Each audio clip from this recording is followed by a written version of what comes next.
In my lifetime, I met many, well, let's just say stupid people. I knew a girl who was sure that she died and then she was reborn. My first girlfriend, well, she thought her appendix was on the wrong side. Now, I do realize that a very small percentage of population do have their appendix on the left, but that wasn't the case with her. One acquaintance who is sure that our world is flat, and some who believes that coronavirus is a hoax and we're making a mountain out of molehill. Mark Twain once said, "Never argue with stupid people. They will drag you down to their level and then beat you with experience." I wholeheartedly believe that. But once in a while, we do have to be a good Samaritan and show them the error of their way. Let's start with a simple premise. You're playing a game where you run a nation. 5 years ago, 10% of your population died in a year. 4 years ago, 10% of your population died in a year. 3 years ago, 10% of your population died in a year. 2 years ago, 10% of your population died in a year. 1 year ago, 10% of your population died in a year. What percentage would you guess your population would die this year? Of course, they can completely reject the premise and refuse to guess. They might guess 10% or raise a very valid point of, what if zombies invaded that nation and, like UK being an island, the virus stayed within the UK? That's a not to 28 days later. In which case, this year we would see a sudden spike, though it would be a downward spike if that was the zombies. Suppose there were no major earth-shattering events. In that case, if you got the last 5 years of death toll and plot those numbers on a graph, you'd get almost a straight line. That line might be going up or going down based on the population growth, but it would almost be straight. If you're playing Banished or Frostpunk, you'd lose a lot more people during the winter, right? Even with that, if you took the data for only the winter or summer months for the last 5 years and then plotted it, you'd see the exact same result. The beauty of this is growth rate is built into the equation and is taken into account.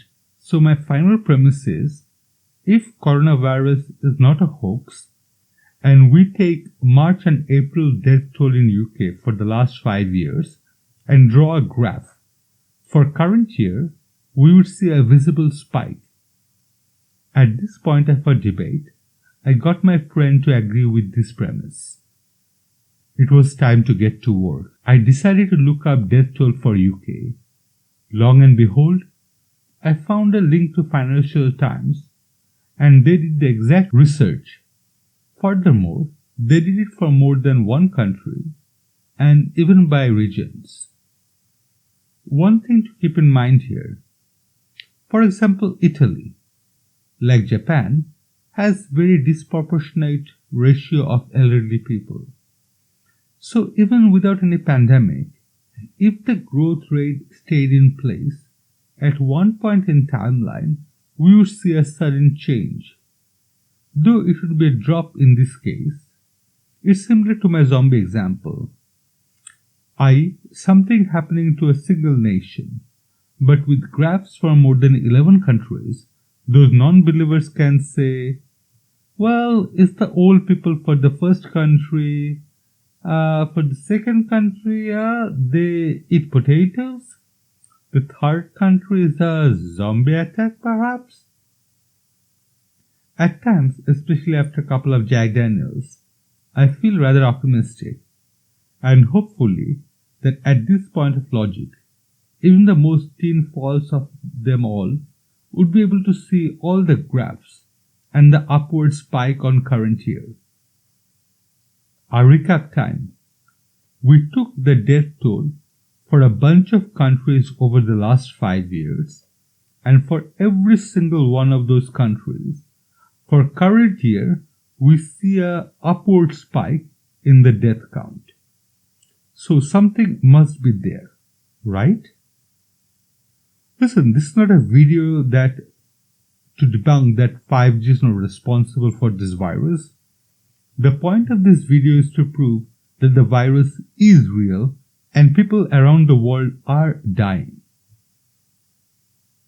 Next, we see the graphs based on region. At this point, I have one conclusion and one conjecturing. The conclusion is such. In London, we see a spike of 96%, where overall in UK, we see a spike of 37%. I lived in central London over 20 years ago, and even that time, there were way too many people. Now I live in lovely Yorkshire and have a beautiful clean air. Obviously, you don't need me to tell you that London is densely populated. If London has a spike of 96%, where national average is 37%, means other part of UK has to have a number a lot lower to make an average to 37. Obviously, there are many differences between London and places like Liverpool, but most of them are really variations of density and population movement. My conjecture is, again, from my time in London, to be honest, there weren't many elderly, retirees living in central London. I don't know what Financial Times grouped as London, which borough they included, and so on. Without all that, I cannot be completely sure.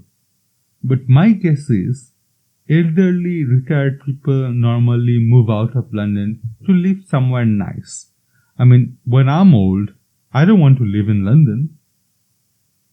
But even if you suppose London has the same percentage of elderly people as Manchester, if the virus only affected elderly, we would see the same death rate both in London and Manchester, regardless of the population. Remember, it's the rate we're talking about. To me, this means it's not only the elderly who are affected by coronavirus. For Darwin's sake, wake up, people. Take this seriously. Stay home if possible, and if you do have to go outside, try to maintain social distancing. Let's be around as a species, okay? Shall we? Stay safe.